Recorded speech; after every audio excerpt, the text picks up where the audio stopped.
How can you tell if you're going to be successful in real estate? Stay tuned. We're going to do a little self-exploration.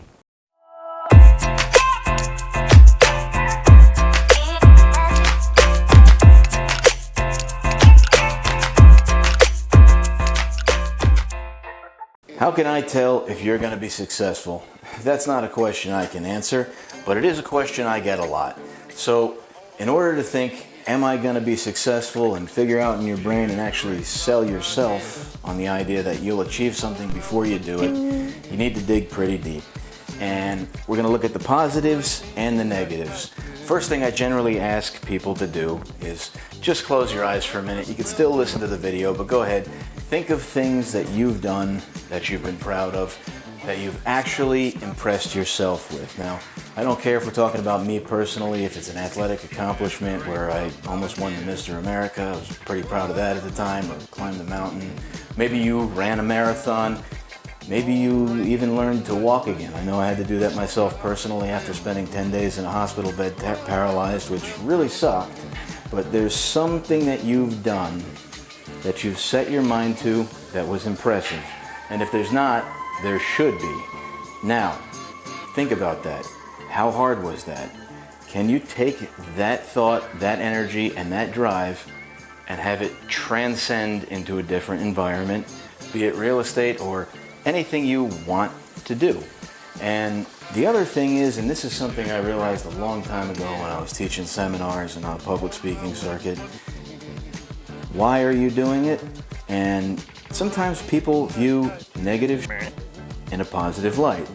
Everybody's got, you know, maybe you had a rough childhood, maybe you were molested, maybe you were hooked on drugs, and by the way, having an addictive personality is not necessarily a bad thing. You've just been addicted to the wrong. Why not try making money? Maybe you'll get really good at that instead of being a junkie. I don't know. Neither will you till you find out, but I can remember many times when, you know, I'd close the room because that's what I was, a platform closer, the guy that they would bring in to monetize the entire environment.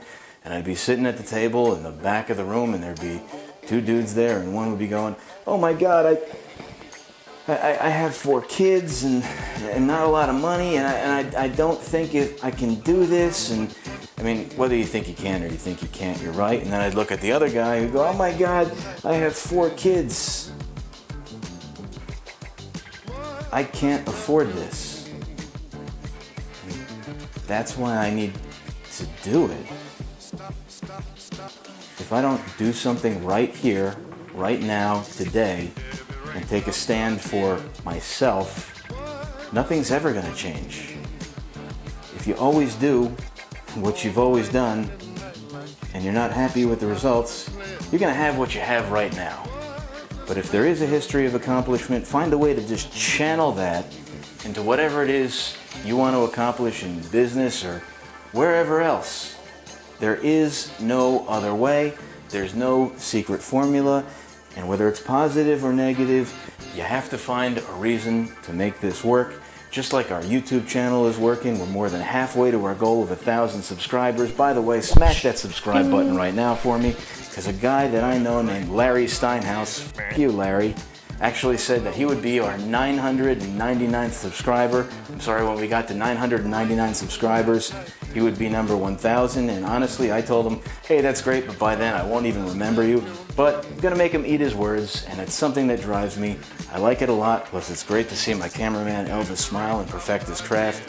So again, if you really like these videos, do yourself a favor, do us a favor. Let's build a healthy working relationship. I'll do everything I can to help you out. Smash the subscribe button, hit the bell, come up with the reasons why you can't fail, and then don't fucking do it. And if you do, don't fail for long. Keep going. My name's Chuck Kohout. Always be closing. Bye for now. If it rains up, I hear on my one.